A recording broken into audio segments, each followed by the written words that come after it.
पिक गाई वळल्या म्हैसे, राम वेळोवेळा ही गाऊवे, दळिता खंडिता जेविता गे बाई. माझ्याकडनं पण सगळ्यांना शुभेच्छा. विठ्ठल विठ्ठल. प्रभू रामचंद्र जन्मोत्सवासाठी आपण या ठिकाणी आलेलो आहोत. अभंगाचा भावार्थ नव्हे तर अभंगाला स्पर्शही आज करणं शक्य नाहीये. मी प्रयत्न केला की जसा बाहेर आपण रामजन्म करतोय तसा आपल्या आतमधला रामजन्म व्हावा, आणि त्यासाठी आपलं जे अज्ञान आहे त्या अज्ञानाचं निरसन होणं आपल्याकडनं अपेक्षित आहे. माझी विनंती आहे, सगळेजण बसून घ्या, सगळेजण बसून घ्या. दादा बसा खाली 2 मिनिटं बसा. पृथ्वी तलावरती जो झाला त्याला काय आहे, परित्राणाय साधनाम विनाशाय च दुष्कृताम धर्म संस्थापनार्थाय संभवामी युगे युगे. धर्म रक्षावयासाठी अवतार घेसी, धर्माचं रक्षण करण्यासाठी ज्यांचा अवतार होतो तो अवतार म्हणजे भगवंताचा अवतार आहे. असे नानाविध अवतार आहेत. त्याच्यामधला प्रमुख आणि परिपूर्ण अवतार ज्याला मानला जातो तो प्रभू रामचंद्रांचा अवतार आहे. प्रभू रामचंद्रांचा अवतार होण्याचं कारण काय? वत्सरूपी पृथ्वी ब्रह्म्यापाशी जाय, नेत्रीबाय हे तोय सांगत असे, पापी जे अभक्त दैत्य ते मातले, धरणीशी झाले ओझे त्यांचे. त्या पृथ्वीनं सांगितलं की आता मात्र मला या पापी जनांचं, अधर्मी लोकांचं जे ओझं आहे ते सहन होणार नाहीये. काही करून तुम्ही माझ्यासाठी यावं, या अधर्म्यांचा, या पापी लोकांचा आपण नाश करावा. यासाठी भगवंतानं सांगितलं काळजी करू नका, मी या पृथ्वी तलावरती अवतार घेणार आहे. फक्त अवतार घ्या आणि माझ्या पोटी या असं म्हणणार एखादं उच्च कुल माझ्या नजरेत येणं अपेक्षित आहे. आणि मग नेमकं त्याच कालावधीमध्ये या पृथ्वी तलावरती ज्या कुळाचा बोलबाला होता, जे कुळ हे अत्यंत अनन्यसाधारण असं महत्व असणारं जे कुळ होतं, त्या कुळाला आपण रघुवंश असं म्हणतो किंवा त्याला आपण सूर्यवंशी असं म्हणतो. सूर्यवंशी म्हणण्याचं कारण काय? कृष्णचंद्रांना आपण चंद्रवंशी म्हणतो, पण प्रभुरामांना सूर्यवंशी म्हणतो. त्याचं कारण आहे, प्रभुराम जन्माला आले ते दुपारी 12 वाजता आले. सूर्य ज्या वेळेला उपस्थित होते त्यावेळेला ते जन्माला आले म्हणून ते सूर्यवंशी आहेत. आणि श्रीकृष्ण परमात्मा मात्र ज्या वेळेला चंद्र उपस्थित होते त्यावेळेला ते जन्माला आले. रात्रीच्या 12चा त्यांचा जन्म आहे म्हणून ते चंद्रवंशी आहेत. आणि हा नियम आहे, ज्यानं दिवसा जन्माला यावं त्यानं आपल्या वंशातल्या, म्हणजे आपण ज्या वंशात जन्माला आलो त्यांचा आदर राखायचा. म्हणून ते येण्याच्या अगोदर इथं आपण उठलं पाहिजे, जागं झालं पाहिजे. आणि म्हणून प्रभुरामांचा जन्मोत्सव असेल तर आपल्याला प्रातःकालीन उठावं लागतं, लवकर उठावं लागतं, जेणेकरून सूर्यवंशात ते जन्माला आलेले आहेत. आणि ज्या वंशात जन्माला आले त्यांचा आदर म्हणून पहिला सूर्याचा आदर म्हणून पहाटे लवकर उठून मंदिरामध्ये आपल्याला यावं लागतं. तसं कृष्ण जन्माला नाही. राम जन्माला इथं मंदिरात यायचं असेल तर किती वाजता उठावं लागतं? किमान सकाळी सूर्य उगवण्याच्या अगोदरच, कारण उठायचंय, चांगल्या साड्या घालायच्या आहेत, तयारी करायची आहे, मेकअप करायचा आहे आणि मग इथं यायचं, म्हणजे ऍटलीस्ट 6 वाजता तरी उठावं लागतं. पण कृष्ण जन्माला तसं आहे का? नाही. कृष्ण जन्माला निवांत खाणं पिणं करून रात्री निवांत यायचे, कारण ते चंद्रवंशी आहेत आणि हे सूर्यवंशी आहेत. दशरथ राजाकडं या त्रैलोक्याचं राज्य होतं, पण तरी सुद्धा मनामध्ये खंत होती. आणि ती खंत काय?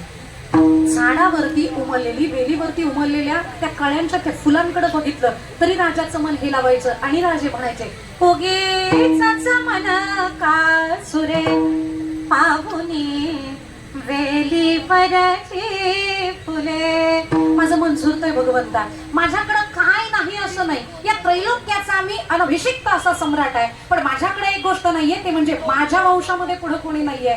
एवढं सगळं साम्राज्य द्यायचं कुणाकडे? माझ्या साम्राज्याला सांभाळणारा, माझ्या साम्राज्याला जपणारा, अधर्म्यांचा नाश करणारा असा पुत्र माझ्या पोटी जन्माला आला पाहिजे.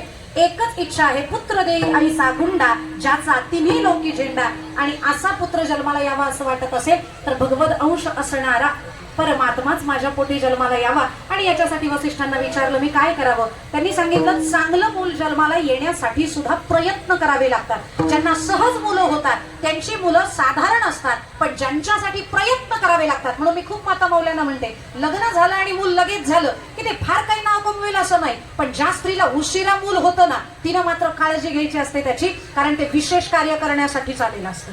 त्याच्यामुळे पुत्र कामेष्टी यज्ञ करावा लागला, भगवंताचा जन्म व्हावा, भगवंताचा अंश माझ्या पोटी यावा म्हणून पुत्र कामेष्टी यज्ञ केलेला आहे. आणि पुत्र कामेष्टी यज्ञ केल्यानंतर त्याच्यातनं अग्निदेवांचं प्राकट्य झालं. यज्ञदेवांनी प्रगट होऊन प्रसाद तो हातामध्ये दिला दशरथ राजांच्या. वसिष्ठ मुनींनी त्याचे 3 भाग करायला सांगितले. त्याच्यातला एक भाग, दरवर्षी आपण ही कथा ऐकतोय आणि आपल्याकडे वेळ फार कमी आहे त्याच्यामुळे थोडेसे धावत्या वेगामध्ये मी सगळी कथा तुम्हाला सांगतेय. जो काही असणारा 3 भागांचा प्रसाद आहे तो तिघींच्या हातामध्ये दिला. कुणाकुणाच्या? कौसल्याच्या, सुमित्रेच्या आणि कैकेयीच्या. पण त्याच्यामध्ये जी समाधानी असते तिला सगळं चांगलं मिळतं, पण जी समाधानी नसते तिच्याकडे आलेलं सुद्धा निघून जातं. म्हणून ठेविले अनंते तैसेची राहावे चित्ती असू द्यावे समयासी सादर व्हावे समयासी सादर व्हावे देव ठेविला देव ठेविला देव ठेविला तैसेची राहावे समयासी सादर व्हावे समयासी सादर व्हावे. पहिला प्रसाद दिला कुणाला? याच्यावरनं भांडणं चालू झाली. कौशल्यालाच पहिला का दिला? पट्टराणी मी आहे, आवडती मी आहे, पहिला मान मला मिळायला पाहिजे होता, पण मिळाला कौशल्याला. म्हणून तिला राग आला. रागानं तडफड चालू झाली. अंगातला दाह वाढला आणि जिथं दाह आहे तिथे भगवंत नाही. त्याच्यामुळं हातामधला जो काही तो प्रसादाचा भाग आहे तो घारीनं झडपला. पिंड घारीने झडपिला अंजनीने तो सेविला. घारीनं तो पिंड झडपला, उचलला आणि तो घेऊन गेली कुठं? जिथं अंजनी माता प्रसूत होणार होत्या त्यांच्याही पोटी एक पूर्ण अखंड पिंडाचा मारुती जन्माला यावा अशी या प्रकृतीला इच्छा होती. म्हणून तो पिंड त्या अंजनी मातेनं खाल्ला. पण आता या दोघींना वाईट वाटायला लागलं, कारण ज्या चांगली असतात त्यांना दुसऱ्यांचं वाटोळं सहन होत. कुणाला? ज्या चांगले असतात त्यांना, आणि ज्या विचित्र असतात त्यांना तिचं वाटोळं झालं की बरं वाटतं. तसंच पाहिजे तिला, कर्माची फळं. पण कौशल्याला आणि सुमित्रेला मात्र ते पटलं नाही. हिला सुद्धा प्रसाद मिळायला पाहिजे. म्हणून दोघींनी आपल्या प्रसादातला अर्धा अर्धा जो भाग आहे तो कैकेयीला दिलेला आहे. त्याच्यामुळं तिनं तो प्रसाद ग्रहण केला आणि तिघींनी तो प्रसाद ग्रहण केल्यानंतर 9 महिने 9 मास लोटायच्या अगोदरची त्यांची अवस्था.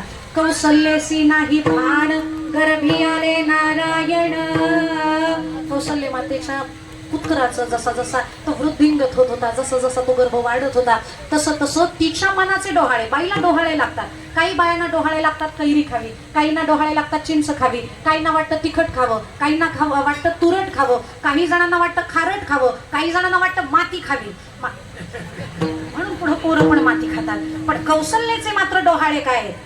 आणि रे धनुष्य मारीन रावणा. धनुष्याना मला त्या रावणाला मारायचंय, मला त्याचा निपात करायचा आहे, अशा पद्धतीची तिची भावना वाढायला लागली. आणि मग त्या दशरथ राजांना वाटलं हिला वेड लागलं, हिला भूतानं झडपलं. वसिष्ठांना आणून दाखवलं, माझ्या बायकोला काय झालंय बघा. माझी मोठी भार्या ती आहे, माझी धर्मपत्नी. खरी पत्नी जी पहिली असते नंतरचीला तो मान नाही जो पहिलीला असतो. म्हणून पहिलीला कधी रागवायचं, पण दुसरीला यूज देऊ नका याची काळजी पण घ्या. पहिली जर चांगली वागली तर दुसरी येण्याची नौबत येत नाही. पण पहिलीचा मान आहे तो मोठा मान आहे. माझी धर्माची पत्नी म्हणजे कौशल्य आहे आणि तीच अशी वेड्यासारखी करते. धनुष्य चाणा काय म्हणते, बाण सोडीन काय म्हणते, रावणालाच मारीन काय म्हणते, शंख चक्र तुदुंबी वाजवाच काय म्हणते. त्याच्यामुळे काय झालंय ते बघा. वसिष्ठांनी जसं नाडी परीक्षण केलं, नाडी बघितली आणि नाडीचे ठोके वाजत होते.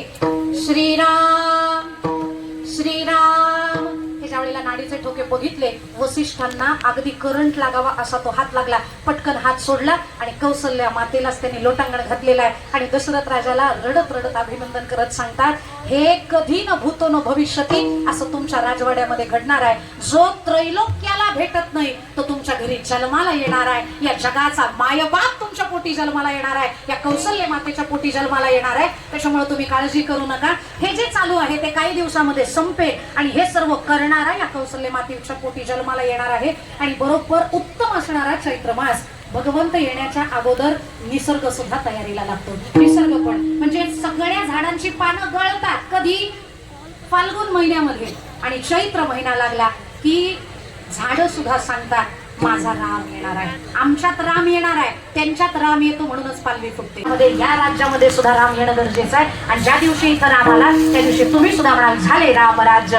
काय एवढ्या मासी धरणी घरी पीक, धरणी मनरूपी धरणी राम नामाचं पीक घ्यायला लागली. आणि गायी ओळाल्या म्हैसी, त्याच्या गायी म्हशी जे चारा नाही, इथं राम नाम नाही म्हणून ज्या निघाल्या होत्या त्या पुन्हा माघारी येतील, त्या दुभत्या होतील, त्या आकळल्या जातील. त्यासाठी झाले रामराज्य हे होणं गरजेचं आहे. आणि मग अशा रीतीनं उत्तम हा चैत्र मास. म्हणून आपल्या हिंदू धर्मामध्ये जर नवीन वर्ष साजरं कधी करत असतील तर ते कधी करतात? 31 डिसेंबरला. मग का बरं तिथं त्यावेळेला एवढे फटाके, का बरं त्यावेळेला हॅपी न्यू इयरचे मेसेजच करायचे असतील तर ते चैत्र शुद्ध प्रतिपदेलाच करायचे. आपणास नवीन वर्षाच्या हार्दिक शुभेच्छा असं चैत्र पाडव्यालाच म्हणायचं.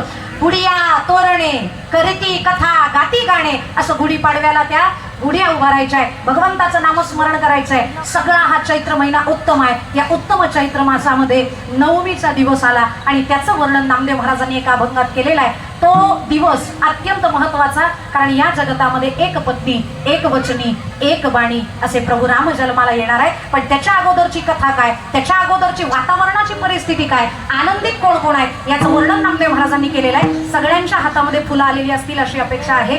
ज्या वेळेला शेवटचा पुंडलिक वरद हरी विठ्ठलचा गजर होईल त्यावेळेला प्रभू राम खाली अवतरतील. पाळण्यात येणार नाहीत, मी म्हणेल त्यावेळेला येतील. आज राम मी म्हणल्यावरतीच अवतरणार आहे, तोपर्यंत ते येणार नाही. सगळ्यांनी अभंग म्हणायचा आहे. त्यानंतर पुष्पवृष्टी होईल, भगवंताचा नामजप होईल, उरलेली 2 चरण होतील आणि मगच नंतर आपण कीर्तन सेवेला पूर्णविराम देणार आहोत. काय अवस्था आहे हे भगवंताच्या वर्णनपर अभंगामध्ये रामजन्मपर अभंगामध्ये नामदेव महाराजांनी केलेलं वर्णन असं आहे.